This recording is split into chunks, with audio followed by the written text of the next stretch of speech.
kuwan. Kunting kuwan na. Lakas mo nga so. Sa parang, dito yan tayo. Susunod na natin, gano'n. Paano tayo, payawa ka na eh. Napalaluwal. Naluluyong. Sumiterapi ka, matsupa ka hangin. Oh, yan, ganda mo, kalalakad. Lalakad. Therapy ka, panawa ka pa yan.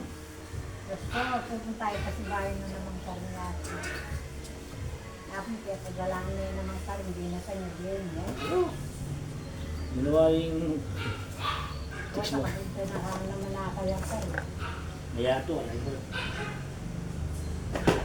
Kaya nababaan mo pupunta kayo, naman na lang.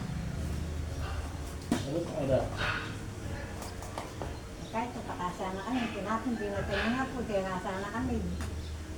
Para sa akin, nakita may tanong pa rin, nakita ka rin kaya pala na eskwela, susungay yan.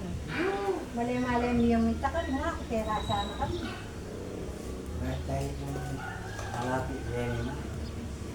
Kaya kung pwede niya mong kayo, Pero lakad kasi, na parayo.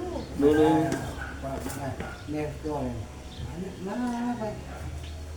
Susungay yan. Paano naman din nabihig na kami. Magpainawa ko naman. May painawa ko naman talaga.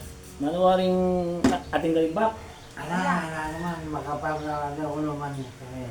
Pumunta pa ka rin. Ikin, makaparada mo.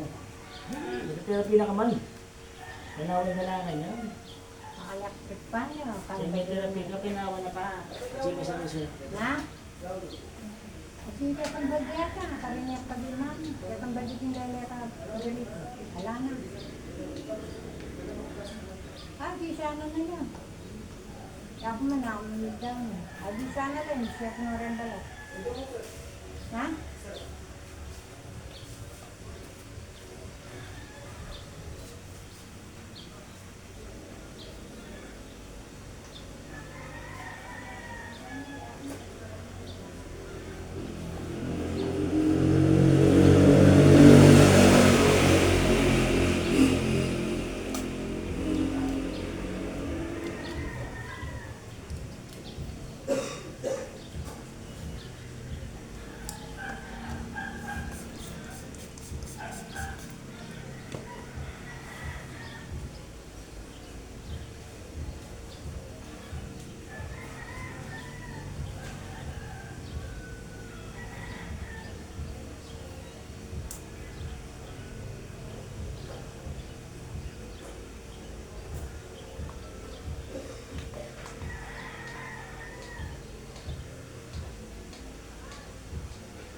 So ayun guys, tapos na yung ating program therapy kay Kuya Mario Gutierrez dito po sa sentro Bingay, Pampanga. Since hindi natin siya masyadong pinagod dahil nagkaroon siya possible na yung kanyang potassium ay nakapekto.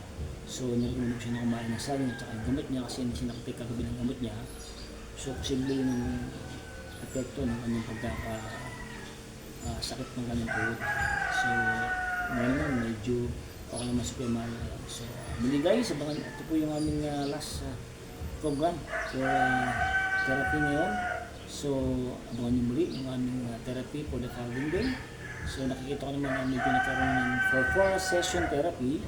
Siyempre 4 pa lang ito eh. So, manginibawin ka ng yung kanyang mga fiber ng muscle niya, mga joints, and everything sa kanyang body system, sa kanyang katawan dahil nga bago yung program at therapy na ginagawa natin sa kanya for speedy recovery program. So, I advise him also not to eat yung mga fatty foods, yung mga against the law of uric acid. So, yun yung ating sinadjust sa kanya na huwag kumain ng mga baboy, chicharon baboy, and everything na malalakas yung mga fats at malalakas yung mga purine. So, ito yung makakapekto sa kanyang paglalakad. So guys, hanggang sa muli po, bago po kayo iwanan, meron po tayong verse ng Bible, ang ating Exodus 15:26, the Lord is my healer. At saka yung Proverbs 3:5 and 6, again, yung trust in the Lord with all your heart and do not lean on your own understanding. In all your ways, acknowledge Him. initial therapy po.